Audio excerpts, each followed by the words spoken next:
Las armas que hay en este momento no se pueden creer. Ya no necesitas apuntar. Ya el proyectil va buscando lo que vos le dijiste que fuera, ahí va. Te diría, y el poder de esos aviones, lo que son los aviones, en serio, es muy interesante para terminar de asustarnos, sí, bueno. que entren a guerra de Siria y se fijen el armamento que ha habido de todos los lados en esa guerra. Impresionante, o sea, cómo ha progresado eso. Vos sabés, Pacho, que cuando uno pierde la capacidad de vergüenza, y fundamentalmente los únicos que no tienen miedo son los locos. O sea, cualquier persona que ha perdido la capacidad de miedo es capaz de hacer esto, ¿no? O sea, es capaz de llegar a este extremo. Ahora,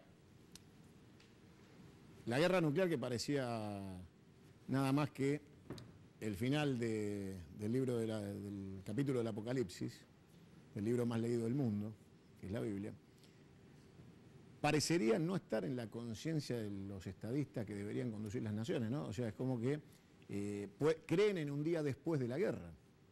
O sea, como que piensan en la supervivencia individual después de la guerra, que la guerra no es el fin, porque ¿qué sentido tiene, salvo la soberbia de un Estado como Estados Unidos, de decir, si no es lo que yo quiero, que no sea nada? O sea, que si no es el mundo que a mí me gusta, que no exista el mundo. Sería una cosa así.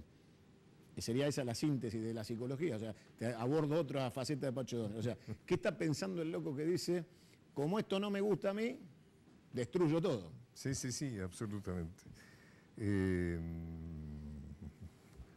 Fíjate vos que antes, cuando existía la Guerra Fría, evidentemente la guerra nuclear era menos asustante. Claro. Te acabo de contar el ejemplo de JFK, porque era una especie de dominio, digamos, o de exclusividad de dos grandes potencias, que eran Estados Unidos y la Unión Soviética. Entonces, digamos que el armamento nuclear estaba bajo control.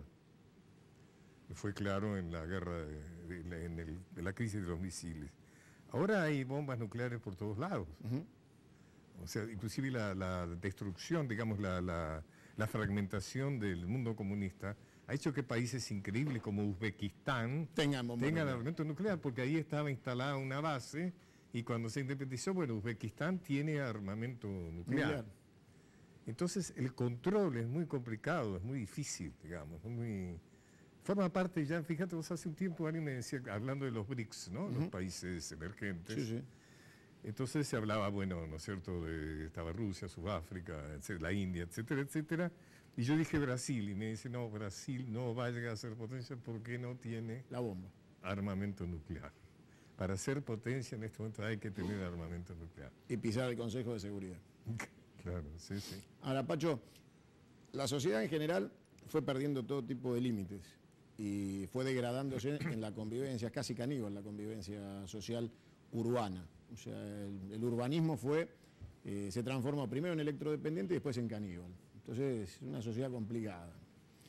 Cuando hay un fenómeno como el de Micaela. ¿Cómo el de? El de Micaela, la chica... Sí, la chica, sí, no te escuché bien. Es muy interesante ese tema. Aparecen bestias estigmatizando a la víctima y politizando una muerte. Entonces no es raro que si hay bestias de ese tipo haya bestias en la Casa Blanca. O sea, quiere decir que es un fenómeno social existente no solo allá arriba de todo, ¿no? ¿Cómo analizás vos ese fenómeno social que ya no le duele la muerte del otro? El tema de Micaela, para mí se ha dicho tantas cosas que uno corre el riesgo de decir lo que ya se dijo, ¿no? Pero algo me parece especialmente interesante que tiene que ver con un fenómeno psicosocial. Y es cuando ciertas personas adoptan en cierto momento un carácter de símbolo. Vos te acordás del pobre Borocotó, que en cierto momento asumió la representación de las personas que cambiaban de lugar. En este caso, este juez tan ineficaz, no sé, que a lo mejor ni leyó el expediente, qué sé yo, ¿viste? No sé qué pasó. Lo firmó. Yo creo que asume, por toda digamos, la reacción social que ha provocado, yo creo que asume claramente la crítica de la sociedad a la justicia en este momento. La justicia, que era un sistema, era un parte, digamos, de la República, digamos, respetada, ha dejado de ser respetada. Así como se puso en duda a la política, se puso en duda a los dirigentes gremiales, en este momento los argentinos dudamos de la justicia. Pensamos que los justos o son cobardes, o son ineptos, o son corruptos. Hemos dejado de tener confianza en la justicia. Y este hombre simboliza eso, ¿no? La gran reacción que se ha provocado sobre eso. Creo que eso es otro tema muy complicado, porque es complicado que un país no crea en la justicia, ¿no? O sea, que las denuncias de corrupción no sean bien investigadas, que se deje libre a gente que realmente es un peligro, es una bomba en la sociedad, caminando por las calles, etcétera, ¿no? Eso me parece el especial interés del tema, Micaela. Puedo decir que el servicio de justicia en la Argentina no existe. O sea, vivimos en un estado de injusticia. Yo no digo que no existe, seguramente hay buenos jueces además. Quiero que, por ejemplo, cuando se habla de la política, que se vayan todos. Siempre hay o había muy buenos políticos, eso no implica. Pero la conciencia social, la conciencia colectiva, ha tomado una actitud muy crítica, una crítica de duda y desconfianza, ¿no? O sea que es posible, evidentemente, no es fantasioso, está basado en lo real. O sea, la justicia argentina da mucho que desear. No solo por propia falla, pero fíjate vos, a veces he entrado en un juzgado. Y vos mirás el juzgado y decís, ¿cómo hace esta gente con este equipo que tiene para investigar casos tan complejos? Por ahí suponete esos temas de financieros, donde se crean empresas y otras empresas y otras empresas, y que tiene que ser un especialista, pero de primerísimo nivel, para entender algo, descifrar algo de eso, ¿no? Sí, sería una cirugía. Claro, pero hay que ver si en realmente la justicia argentina, además de sus propias ineficiencias, incapacidad, está en condiciones reales, ¿viste?, de poder investigar, de poder realmente ir y llevar adelante casos de una gran complejidad. En el escenario de la injusticia, se reprimió docentes. Sí. ¿Qué sentiste cuando viste a la Policía Federal pegarle a un maestro? Por supuesto que no me gusta.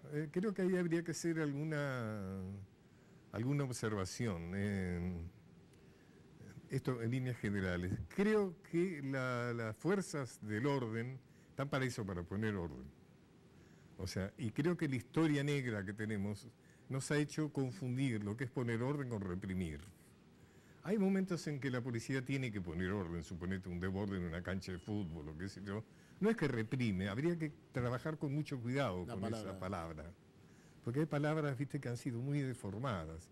O sea, yo cuando veo un policía por ahí poniendo orden en un disturbio, lo que sea, yo lo que pienso es pobre policía, el hombre realmente que está puesto ahí a...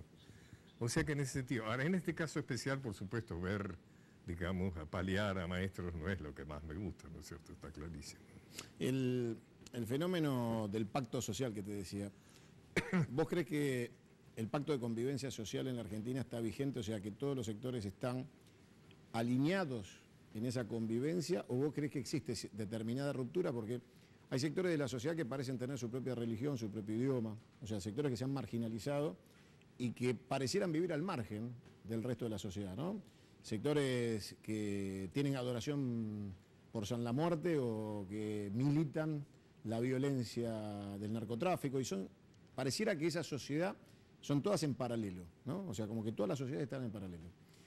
Y que no existe la capacidad de sintetizar y homogeneizar otra vez un Estado nacional. Es como que cada uno segmenta, cuida sus intereses, defiende su quinta, y que el gobierno nacional, lejos de intentar el diálogo, la concertación, la mesa de los argentinos, agarra la pala y cava todos los días más profundo la grieta.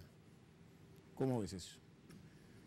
Yo creo que la grieta existe hace mucho tiempo en la Argentina, ¿no? Ya, por ejemplo, las guerras entre federales y centralistas nunca se resolvieron, básicamente porque los unitarios vencedores fueron vencedores crueles, vencedores vengativos. Un ejemplo absolutamente banal, en Buenos Aires, en la capital, no digo en la provincia, no hay calles de caudillos federales, ni de Rosas, ni siquiera de Lucio B. Mansilla. Mirá vos, Lucio B. Mansilla, está Lucio N. Mansilla, sí, claro, pero no Lucio B., porque Lucio B. defendió a la familia Rosas, Curra, después de Caseros. O sea, ese es un ejemplo. Le ponen a un subterráneo Rosas y le ponen de Villa Urquiza al lado, todavía, ¿me entendés? O sea que hay grietas que vienen evidentemente de hace mucho tiempo. Ahora, te vuelvo a insistir, el otro día Jorge Fontevecchi escribió un artículo que me pareció interesante, donde decía que la responsabilidad de la corrupción es la justicia. La justicia tiene la obligación de ordenar todo eso, o sea, realmente en lo que está mal sancionarlo, lo que está bien de cuidar de que siga estando bien. Pero si tenemos una justicia ineficiente, una justicia, como decía alguien, que es o cobarde o corrupto, qué sé yo, todo cómplice. eso inevitable, o cómplice, está bien, inevitablemente va a suceder, o sea, es muy difícil. Creo que en estos momentos, por ejemplo, es muy claro el rol que tiene que tener la justicia y que no toma. Eso, por supuesto, es un aspecto parcial, pero creo que es mucho más importante de lo que creemos. Y lo demás, el tema marginal es, bueno, no se puede no hablar de marginalidad con un 30% de pobreza. O sea, creo que eso es Inevitable. una catástrofe, un drama terrible que si no lo resolvemos no somos nación, digamos, ¿no? O sea, no vamos a poder avanzar, ¿no? Te hago la última, Pacho. ¿Somos una nación? ¿Perdón? ¿Somos una nación? Sí, somos una nación. ¿Sí? Sí, tiene averías, digamos, ¿no? Pero somos... Una de las averías que tiene es que viene de la historia, o sea, de lo que hicieron los que vencieron en las guerras civiles, que después de Caseros y después de Pavón construyeron un país agrodependiente que de alguna manera existía en función de los intereses que venían del otro lado del mar. Y es una de las consecuencias que somos un país con un muy bajo nivel de nacionalidad, de patriotismo, ¿no? Inclusive pues, recién hablábamos de las palabras nacionalismo, es una palabra tan lastimada, nacionalismo. Por ahí si alguien dice soy nacionalista, tiene que empezar a decir sin Yo soy Z, nacionalista. soy nacionalista, claro, Sí. por eso. Pero es muy difícil de conocer, o sea, somos un país que en general privilegia mucho más lo ajeno que lo propio, digamos, ¿no? Y cuando te enfrentás o tenés que verte con un país que tiene un sentimiento nacional, estás en inferioridad de condiciones. Te cuento una anécdota que de alguna manera revela. San Martín fue un tipo que tuvo un sentimiento patriótico extraordinario, cuando en realidad prácticamente no existía la nación. Lo mismo pasó con Rosa, eso fue lo que los unió tanto a San Martín. Los dos tenían un sentimiento nacional muy intenso, ¿no? Los dos eran patriotas cuando casi no había patriotas. Claro. Eran hinchas de un club que todavía no existía. Y cuando vuelve de la campaña peruana y de la campaña chilena, está en su finca en Mendoza y tenía unos vecinos que se las daban muy de refinados, es decir, muy europeístas, como sigue sucediendo hoy, digamos, ¿no? Entonces él le irritaba eso y entonces los invita a comer un asado y tenía una botella de vino cuyano y una botella de vino francés. Entonces les cambió las etiquetas. Muy bien. Y entonces le sirvió el vino y después le dice, bueno, ¿cuál les parece a ustedes mejor? Y dice, uy, este francés es muy superior, muchísimo mejor. Y después le contó cuál era la anécdota. Que estaban Es cambiados. una anécdota, pero creo que marca muy claramente una esencia de una lastimadura que tenemos en nuestra identidad nacional. Nos debemos un coñac para charlar de las terceras Sí, invasiones faltaba, inglesas. faltaba el coñacito. Bueno, Muchas gracias. Pacho, muchas gracias por Muchísimas haber gracias. venido. Es tu Un casa, placer. ya lo sabés, y es un Gracias, placer. muchas gracias.